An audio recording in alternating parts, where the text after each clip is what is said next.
Declaro reaberta a sessão do Conselho Nacional de Justiça, de 26 de agosto de 2025, e, com muito prazer, anuncio a celebração do Acordo de Cooperação Técnica entre o Conselho Nacional de Justiça e os Tribunais Regionais Federais da 2ª, 3ª, 4ª, 5ª e 6ª regiões, e com o Conselho Federal dos Representantes Comerciais e Conselho Federal de Contabilidade.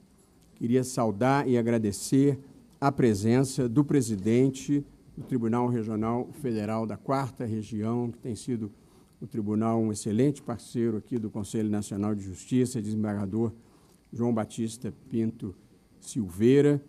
Registro também a presença aqui na mesa do Corregedor Regional do Tribunal Regional Federal da 5ª Região, Dr. Leonardo Rezende Martins, igualmente um prazer tê-lo aqui, e do presidente do Conselho Federal dos Representantes Comerciais, Arquimedes Cavalcante Júnior, e do presidente Aécio Prado Dantas Júnior, do Conselho Federal de Contabilidade.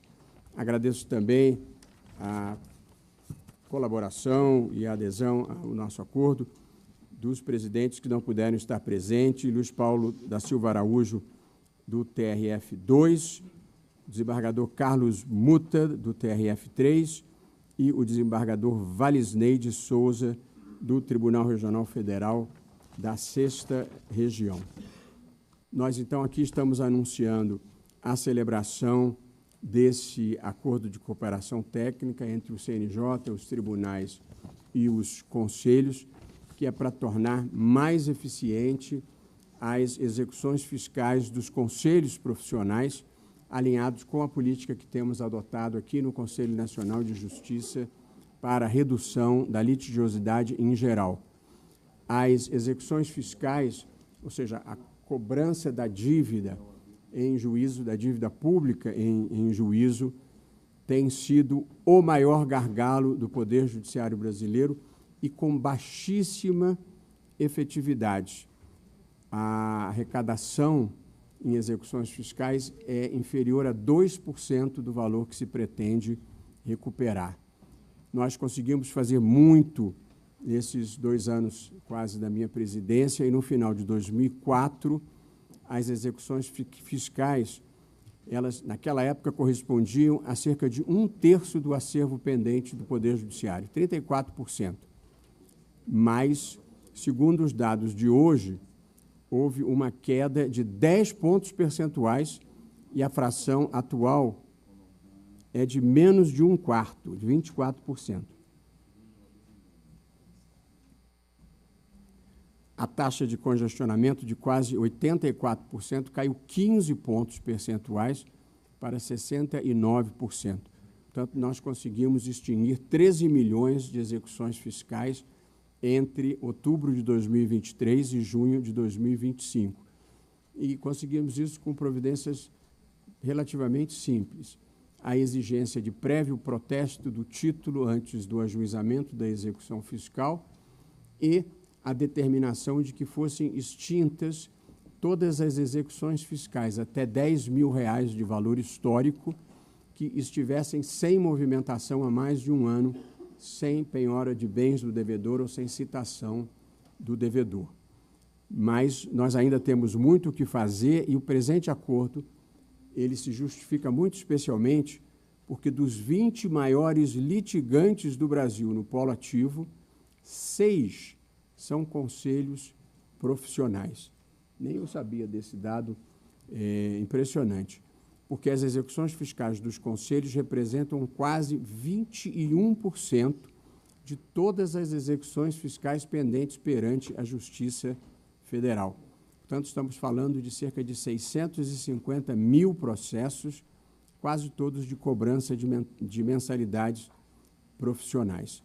E, portanto, há uma grande quantidade desses processos que pode ser enquadrado nas resoluções do Conselho Nacional de Justiça para diminuir a litigiosidade judicial.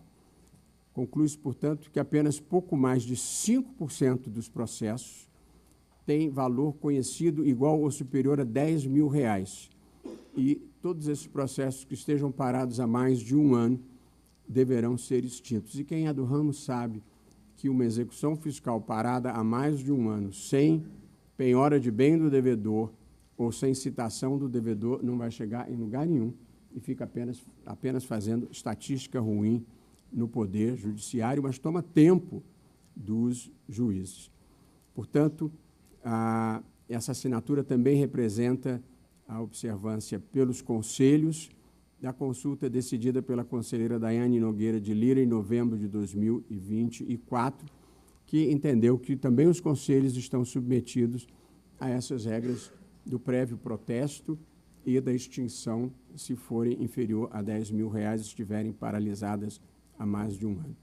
Portanto, esse acordo de cooperação técnica é mais um esforço que nós estamos fazendo para diminuir a judicialização no país, no terreno em que há o maior gargalo de todos, que é o da execução fiscal, e eu queria aqui registrar o agradecimento ao presidente do Conselho Federal de Contabilidade, Aécio Prado Dantas Júnior, que foi um interlocutor valioso entre o Conselho Nacional de Justiça e o chamado Conselhão, que é o Fórum dos Conselhos Federais de Profissões Regulamentadas, e também queria agradecer ao presidente do Confere, Arquimedes Cavalcante Júnior, pela adesão de primeira hora a esse projeto, e o acordo estará aberto à adesão de todos os conselhos federais e regionais que irão tornar mais eficiente o trâmite de suas execuções fiscais.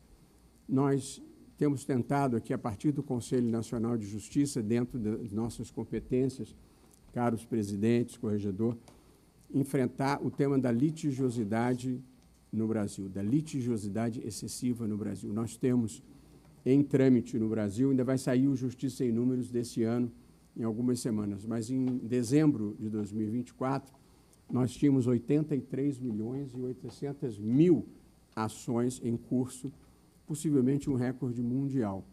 Considerando que o país tem 160 milhões de adultos, se a estatística fosse uma ciência fácil, nós poderíamos dizer que 1 em cada 2 adultos está em juízo no Brasil. É uma distorção porque, na verdade, há os clientes preferenciais, os repeat players da justiça brasileira, e nessa categoria estão muitos dos conselhos federais. E nós temos feito um esforço pela desjudicialização, porque esse volume de processos compromete, em primeiro lugar, a celeridade com que o judiciário deve atuar. E, em segundo lugar, muitas vezes, a qualidade com que o judiciário deve atuar. Portanto, nós enfrentamos a judicialização não é porque gostamos de trabalhar pouco, é porque gostamos de trabalhar melhor e o volume prejudica a celeridade e a capacidade de trabalho da magistratura em geral.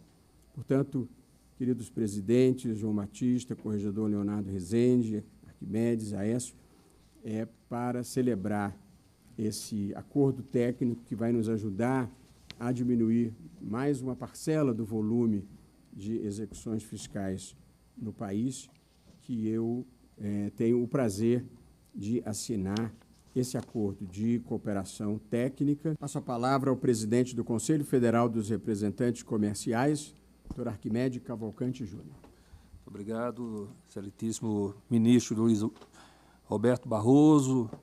Quero cumprimentar a doutora Keite Saboia, doutor Frederico, que atuaram de forma determinada para que hoje os conselhos e o CNJ e os TRFs pudessem assinar esse termo, que eu acho que é marcante para todos os conselhos profissionais.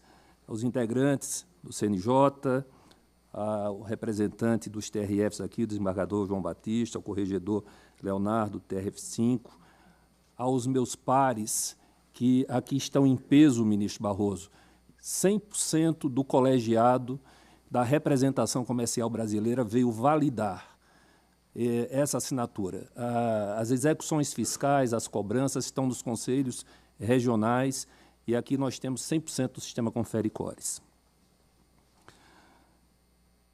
Meu querido pai, Aécio Dantas, presidente do CFC, é com profundo senso de responsabilidade institucional que o sistema Confere Cores se faz presente nessa celebração do Acordo de Cooperação Técnica, reafirmando seu compromisso com a construção de uma justiça mais célere, eficiente e acessível.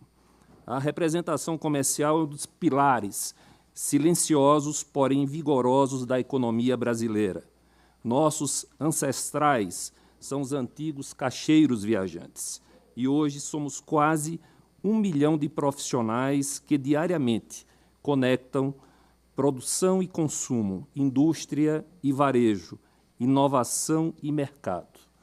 Representamos cerca de 20% do PIB nacional, um contingente que movimenta a economia e também sustenta milhares de famílias e empreendimentos em todo o território nacional.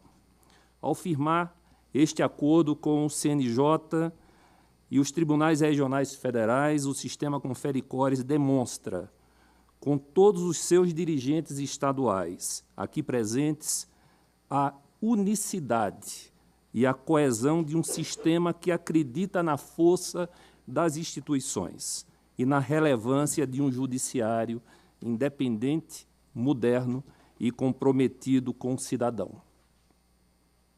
Aos olhos da República, este gesto, ministro, é mais que simbólico.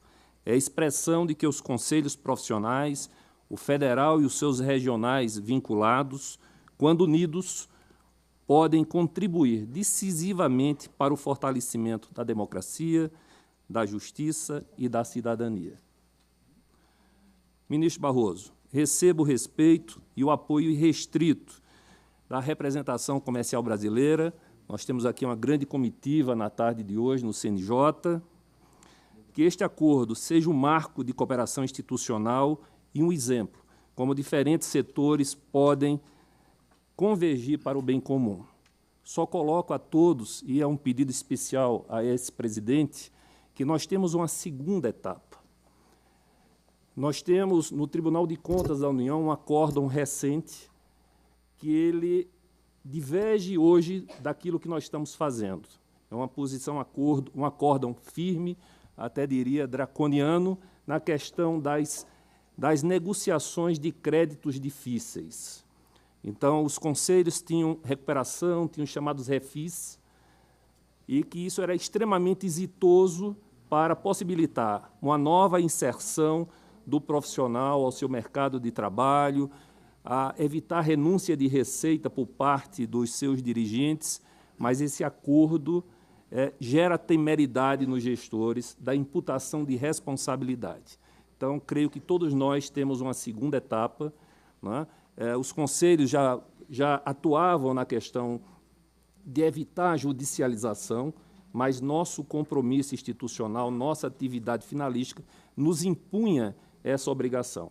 Então, posteriormente, ministro, podemos, juntos, os conselhos profissionais, o CNJ, através da sua pessoa, buscar o Tribunal de Contas da União para uma possível mudança de entendimento e, aí sim, ter o órgão que nos controla, que nos imputa a responsabilidade, tendo uma visão diferenciada para que a gente possa seguir junto o Judiciário Brasileiro, os conselhos profissionais e o Tribunal de Contas da União. Quero agradecer ao senhor e agradecer a todos pelo acolhimento de hoje, muito especialmente doutora Kate, tá certo, que possibilitou tudo isso, doutor Frederico. Muito obrigado a vocês.